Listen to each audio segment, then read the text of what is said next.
ഇപ്പോൾ കോഴിക്കോടൻ സൗഹൃദങ്ങളിൽ നമ്മൾ എസ് കെയെ കുറിച്ച് പറഞ്ഞു. ഒരുപാട് പേരുണ്ട്. ഇപ്പോൾ മൊയ്തു മൗലവി മാമുക്കാട് വീടിൻ്റെ അടുത്തായിരുന്നു അല്ലേ? തൊട്ടടുത്തായിരുന്നു മാമുക്കാട് വീടിൻ്റെ അടുത്തായിരുന്നു മൊയ്തു മൗലവിയായിട്ടുള്ള സൗഹൃദം. അതിലുപരിയായിട്ട് ബേപ്പൂർ സുൽത്താൻ എന്ന് പറയുന്ന ഒരു പക്ഷേ ബേപ്പൂരിൻ്റെ മണ്ണിൽ മാമുക്കാക്ക് ഏറ്റവും സൗഹൃദം ഉണ്ടായിരുന്ന വ്യക്തിയാണ് വൈക്കം ബഷീർ. അദ്ദേഹമായിട്ട് എങ്ങനെയാണ് അടുക്കുന്നത്, കാര്യങ്ങളൊക്കെ ഉണ്ടാകുന്നത്? അദ്ദേഹമായിട്ട് ഞാൻ എടുക്കുന്നത് കാരണം ഈ കവി സാറാണ്, വി മുഹമ്മദ് സാറ് വരും, നമുക്ക് അവിടെ പോകാം. അന്ന് ഞാൻ ആ ഭാഗത്തല്ല താമസം, ഞാൻ ഈ പള്ളിക്കണ്ടി തന്നെയാണ്. കവിൻ്റെ കൂടെ ഇടയ്ക്ക് അവിടെ ബേപ്പൂർക്ക് പോകും, അവിടെ ഇരിക്കും, കഥ പറയും, ഈ നാട്ടുവർത്താനങ്ങളൊക്കെ പറഞ്ഞ് പോരും. അങ്ങനെ നല്ല അടുപ്പായി. പിന്നെ നാടകങ്ങൾ കാണാൻ വരും, കുറച്ച് നേരം ഇരിക്കും, പോവും. പിന്നെ കുറേ കാലം കഴിഞ്ഞപ്പം സുറുമയിട്ട കണ്ണുകൾ ഷൂട്ട് ചെയ്യാൻ വേണ്ടി ഇവരവിടെ വന്നപ്പം PA മുഹമ്മദ് കോയ എന്ന് പറഞ്ഞ ഒരു എഴുത്തുകാരനുണ്ട്. ഒക്കെ ബഷീർഖാൻ്റെ എല്ലാവരും ശിഷ്യത്വം അവകാശപ്പെടുമല്ലോ. അങ്ങനെ അവർ കഥ എഴുതി അവിടെ പോവും, വരും, ഗുരു എന്നുള്ള കേൾക്കും. ഈ സുറുമയിട്ട കണ്ണുകൾ സ്വാമിക്കുട്ടിയേട്ടുണ്ട്, എസ് കൊന്നനാട്ട്. സ്വാമിക്കുട്ടിയേട്ടൻ കോഴിക്കോടാണ്. സ്വാമിക്കുട്ടിയേട്ടൻ ആദ്യമായിട്ട് സംവിധാനം ചെയ്യാം. നമ്മൾ വിജയരാഘവൻ ആദ്യമായിട്ട് ഹീറോ ആയിട്ട് അഭിനയിക്കുന്ന പടം. അപ്പോൾ ഈ ഗുരുവിനോട് ഈ ആശീർവാദം വാങ്ങാനായിട്ട് കൂടി ബേപ്പൂർ വന്നപ്പോൾ ഞാനും ഉണ്ടായിരുന്നു. അങ്ങനെ അവിടെ കഥയൊക്കെ പറഞ്ഞ് ശരി ഞങ്ങൾ തുടങ്ങും, നാളെ ആയിക്കോട്ടെ. പോകുന്ന സമയത്ത് ബഷീർഖാൻ ഇവൻ കോഴിക്കോട്ട് നാടകത്തിൽ ഒക്കെ അഭിനയിക്കുന്ന ഒരുത്തനാണ്, എങ്ങാണ്ട് ഒരു സിനിമയിലിട്ട് അഭിനയിച്ചിട്ടുമുണ്ട്. ഈ കോഴിക്കോടൻ പശ്ചാത്തലമല്ലേ സിനിമ, സുറുമയിട്ട കണ്ണുകൾ കഥ, ഒരു വേഷം വരും കൊടുത്താൽ പിന്നെ അത് ചെയ്തോളും തന്നെ. അവർ എതിർ പറയാൻ വയ്യാത്തതുകൊണ്ട് ഓക്കെ സാർ വന്നോട്ടെ എന്ന് പറഞ്ഞിട്ട് നിങ്ങളൊന്ന് മഹാറാണിയിൽ വരികയും തന്നെ. അതുപോലെ അയാളൊന്ന് ഞാൻ ചെല്ലുന്നു തന്നെ ബഷീർക്ക പിന്നെ ഉന്തി ഓടിച്ച് ഞാൻ ചെന്നപ്പോൾ അവർ പറഞ്ഞ് അവിടെ വെച്ചായതുകൊണ്ട് ഒന്നും പറയാൻ വയ്യാത്തതുകൊണ്ട് ഞങ്ങൾ ആന്ന് പറഞ്ഞാണ്, പക്ഷെ ഇതിലൊന്നുമില്ല. ഇനി വേണമെങ്കിൽ കുതിരക്ക് പുല്ലൊക്കെ ഇട്ട് കൊടുക്കാനും അതിന് തുടച്ച് നിൽക്കാനും ഒരാളായിട്ട് വേണമെങ്കിൽ നിൽക്കട്ടോ എന്ന് പറഞ്ഞു. അങ്ങനെ നിന്ന് നിങ്ങൾ നാളെ വരും തന്നെ. പിറ്റേന്ന് ചെന്നപ്പോൾ അതല്ല സീൻ, അവിടെ ഒരു ചായക്കട, ആ നെല്ലിക്കോട് ഭാസ്കരനും ബഹദൂർക്കൊക്കെ പറഞ്ഞ് ചായക്കടയിൽ വേറെ ആളില്ലേ, ആ കൂടുതൽ ഇരുന്നോന്ന് പറഞ്ഞ് അവിടെ ഇരുന്നു. കുതിരക്കാർക്ക് ഇരിക്കാമല്ലോ, ഇരുന്നു. ഡയലോഗ് പറഞ്ഞ കൂടുതൽ പറഞ്ഞ് അല്ല കുറച്ച് ഡയലോഗ് എല്ലാവരും കൂടി ഷെയർ ചെയ്യുക, വെറുതെ ഇരിക്കണ്ടല്ലോ, ഇതിപ്പം പറയട്ടെ എന്ന് പറഞ്ഞു. അങ്ങനെ പറഞ്ഞ് അതിൽ കുറേ സീനായി.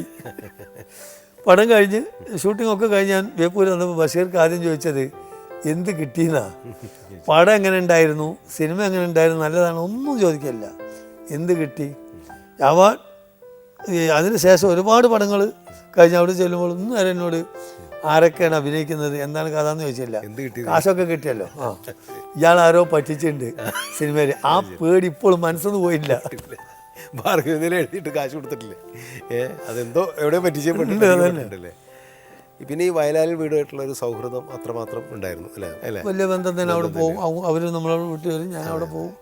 കല്ലായിക്കാരനായ മാമുക്ക ബേപ്പൂർ അരക്കണത്തിന് ശേഷം വീട്ടിലെ സ്ഥിരം ഒരു അംഗം തന്നെയായിരുന്നു. ഞാൻ എൻ്റെ ഓർമ്മ വെച്ച നാൾ മുതൽ മാമുക്കയെ കാണുന്നുണ്ട്. ഒരു സിനിമാ നടൻ എന്ന നിലയിലായിരുന്നില്ല മാമുക്കയായിട്ട് ഞങ്ങളുടെ ബന്ധം. വീട്ടിൽ സ്ഥിരം വരുന്ന ആൾ, ഒരു വീട്ടിലൊരു അംഗം എന്നുള്ള രീതിയിൽ. പലപ്പോഴും നല്ല മത്സ്യം വാങ്ങി വരുന്ന മാമുക്ക, നമ്മളെയൊക്കെ ഒരു മൂത്ത അമ്മാവനെ പോലെ വരുന്ന മാമുക്ക, അങ്ങനെയായിട്ടാണ് മാമുക്കയെ കണ്ടിട്ടുള്ളത്. ഇപ്പോഴും ഒരു വെളിപ്പുറത്ത് മാമുക്ക ഉണ്ട്. എന്തെങ്കിലും ആവശ്യം ഉണ്ടെങ്കിൽ മാമുക്ക എനിക്കിങ്ങനെ ഒരു ആവശ്യം അല്ലെങ്കിൽ ഒന്ന് വരണം എന്ന് പറഞ്ഞാൽ അപ്പം മാമുക്ക ഇവിടെ എത്തും. അതിൽ വലിയ നടനെന്നോ അല്ലെങ്കിൽ തിരക്കുള്ള നടനോ ഒന്നും മാമുക്കക്ക് പ്രശ്നമില്ല. ആ സ്നേഹം ഇപ്പോഴും തുടരുന്നുണ്ട്. തീരെ നിവൃത്തിയില്ലാത്ത നിലയിൽ നിന്ന് അദ്ദേഹം ഈ നിലയിലെത്തിയത് അദ്ദേഹത്തിൻ്റെ കഴിവും കഠിനാധ്വാനവും തന്നെയാണ്. നാടക നടൻ എന്നുള്ളതിൽ നിന്ന് ഉയർന്ന് ഇന്ന് തിരക്കുള്ള സിനിമാ നടനായി. അദ്ദേഹം കുടുംബം നല്ല രീതിയിലായി. ഇനിയും അദ്ദേഹത്തിന് വളരെയധികം ഉയരത്തിലെത്തട്ടെ എന്ന് ഞങ്ങൾ ആശംസിക്കുന്നു. ഞങ്ങൾ ബഷീർ കുടുംബത്തിന് വേണ്ടി അദ്ദേഹത്തിന് ആശംസിക്കുന്നു. വൈക്കം ബഷീറിനെ കുറിച്ച് എല്ലാവരും ഞാനൊക്കെ പോയിട്ടുണ്ട്. ഈ വീട്ടിൽ മാഗോസ്റ്റിൻ മരത്തിൻ്റെ ചുവട്ടിൽ ഞങ്ങളൊക്കെ പോയി അദ്ദേഹത്തെ കണ്ടിട്ടുണ്ട്. പക്ഷേ മാമുക്കായുടെ ജീവിതമായിട്ട് അദ്ദേഹം ഒരുപാട് അടുത്തിട്ടുണ്ടെന്ന് നമ്മൾ അറിഞ്ഞില്ല. അതിലൊരു രസകരമായിട്ട് തോന്നിയൊരു കാര്യം, അദ്ദേഹത്തിൻ്റെ അടുത്ത് കാശ് കടം ചോദിക്കാനായിട്ട് ചെല്ലുമ്പോൾ മലയാളത്തിൽ ഒപ്പിടും അല്ലെങ്കിൽ ഇംഗ്ലീഷിൽ ഒപ്പിടും എന്നുള്ളൊരു സംഭവമാണ്. അതെന്താണ് സംഭവം? അതയാളാണ് നോക്കും, ചില സന്ദർഭമൊക്കെ നോക്കും. എന്നിട്ട് നിനക്ക് അല്ല എന്തെങ്കിലും എന്തേ അല്ല അത് ഇംഗ്ലീഷിലിട്ട തിരക്കല്ലേ, ഇംഗ്ലീഷിലാണെങ്കിൽ തിരിച്ചു കൊടുക്കണ്ട, അത് തിരിച്ചു കൊടുക്കണ്ട, തിരിച്ചു കിട്ടണം എന്നുള്ള ഒരു കണക്കാക്കിട്ടില്ല. ഞാനും കവി വടേരി ഹസനൊക്കെ വാങ്ങും. സുരാസു ശരി, അത് പിന്നെ കണക്ക് തന്നെ, അയാൾക്കറിയാം. അത് തിരിച്ചു കൊടുക്കില്ല. സുരാസ് ജോണൊക്കെ വരും, ജോൺ അബ്രഹാം ഒക്കെ വരും. ആർക്കും എന്ത് വന്നാലും കൊടുക്കും എപ്പോഴെങ്കിലുമൊക്കെ. ഞാൻ ബഷീർ ഖാനെ നമ്മൾ കണ്ട് നമുക്കൊരു വിലയില്ലാതെ പോയി. സിദ്ദീഖ് ലാലിൻ്റെ ഫസ്റ്റ് പടമല്ല, ഈ ഗോഡ് ഫാദർ, ഗോഡ് ഫാദറിന് കോഴിക്കോട്ട് വന്നപ്പോൾ എൻ പിള്ള എന്നോട് പറഞ്ഞു, മാമുക്കോയെ എനിക്കൊരു കാര്യം പറയാനുണ്ട്. ഞാൻ ചോദിച്ചാൽ എന്താണ്? ഞാൻ ഇതുവരെ വൈക്കം മുഹമ്മദ് ബഷീറിനെ കണ്ടിട്ടില്ല. ഞാൻ പറഞ്ഞു അത് ഞങ്ങൾ ആക്കുകയാണോ? അല്ല, ഞാൻ കണ്ടിട്ട് എനിക്ക് അദ്ദേഹത്തെ ഒന്ന് കാണണം. ഞാൻ നാളെ ചോദിച്ച് പറഞ്ഞിരുന്നത്. ഞാൻ പോയിട്ട് പറഞ്ഞു ബഷീർ ഖാനോട്, ഇങ്ങനെ എൻ പിള്ള വന്നിട്ടുണ്ട്. ഏതാ എൻ പിള്ള? ഞാൻ പറഞ്ഞു നാടകം കാപ്പാൽ. എന്തിനാണ് അയാൾ വന്നത്?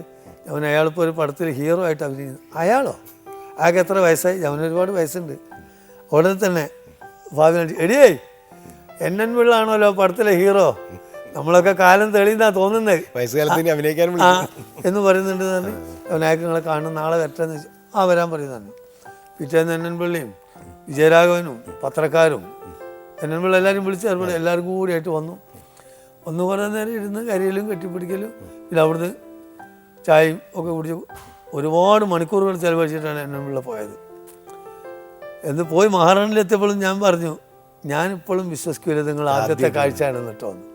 ഈ രണ്ട് അധികാരന്മാർ ഇത്ര വൈകി കാണുന്നത് അതൊരു രണ്ടാളും ജീവിതത്തിൻ്റെ അവസാന കാലഘട്ടത്തിൽ അതൊരു യോഗം നോക്കി. ഇപ്പം നേരത്തെ നമുക്ക് ജോൺ അബ്രഹാമിനെ കുറിച്ച് പറഞ്ഞു. ജോണായിട്ട് നല്ലൊരു സൗഹൃദം ഉണ്ടായിരുന്നു, നല്ല ബന്ധമായിരുന്നു.